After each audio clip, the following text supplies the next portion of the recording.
Hello everyone, welcome back to healthy kitchen. ఈరోజు నేను చేయబోయే రెసిపీ ఏంటంటే ఇదిగోండి నూడిల్ చేస్తున్నాను.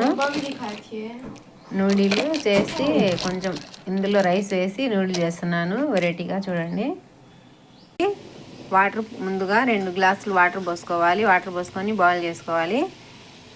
వాటర్ పొంగొచ్చింది కదా, ఇప్పుడు ఇందులో వేసుకుందాం నూడిల్. ఇందులో వేసేయాలి. ఇదిగోండి అన్నీ వేసేసాను. ఇందులో నేనైతే 4 పీసెస్ తీసుకున్నాను. వాటర్లో కొంచెం మగ్గనివ్వాలి. ఇవి తీసుకొని 2 గరిటెల ఆయిల్ వేసానండి. ఆయిల్ వేసి ఇప్పుడు ప్రిపేర్ చేద్దాం. చూడండి, ఇదిగోండి ఎగ్ తీసుకున్నాను. 4 ఎగ్ తీసుకున్నాను నేను. ఇందులో వేసేస్తున్నాను. 4 ఎగ్స్ వేసుకున్నానండి నేను. 4 పీసెస్ తీసుకున్నాను కదా, అందుకని 4 ఎగ్స్ తీసుకున్నాను నేను. ఇందులో కొంచెం పసుపు వేసుకోవాలి, కొంచెం సాల్ట్ వేసుకోవాలి. మొత్తం కలిపి ఫ్రై చేయాలండి. కొంచెం అయింది కదా, ఇవి పక్కన ఒక గిన్నెలో తీసుకోవాలి. ఇవి బాయిల్ అయ్యాయి కదా, ఇప్పుడు ఇందులో వాటర్ మొత్తం వంపేసుకోవాలి. ఇదిగోండి ఒక ప్లేట్లో వేసుకోవాలి. బండిలో ఒక ఆనియన్ కట్ చేసి పొడుగ్గా కట్ చేసి ఇలా వేసుకోవాలి. పచ్చిమిర్చి చీలికలుగా కట్ చేసుకొని ఇలా వేసుకోవాలి. ఇందులో కరివేపాకు వేయాలి. ఒక టమాటా ఇలా కట్ చేసి వేసుకోవాలి. ఫ్రై చేసాం కదండి, ఎగ్ ఇందులో వేసుకోవాలి.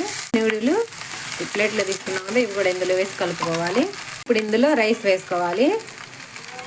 చాలా ప్యాకెట్లు వస్తాయి కదా, అవి ఇందులో వేసుకోవాలి. కలిసేటట్టు కలుపుకోవాలండి. మొత్తం కలిసేటట్టు పొడి కలుపుకోవాలండి.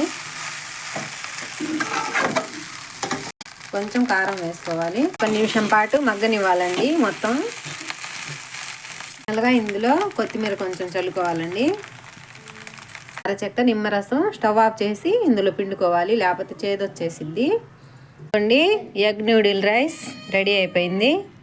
ఇంతేనండి, సింపుల్గా ఈజీగా చేసుకోవచ్చు.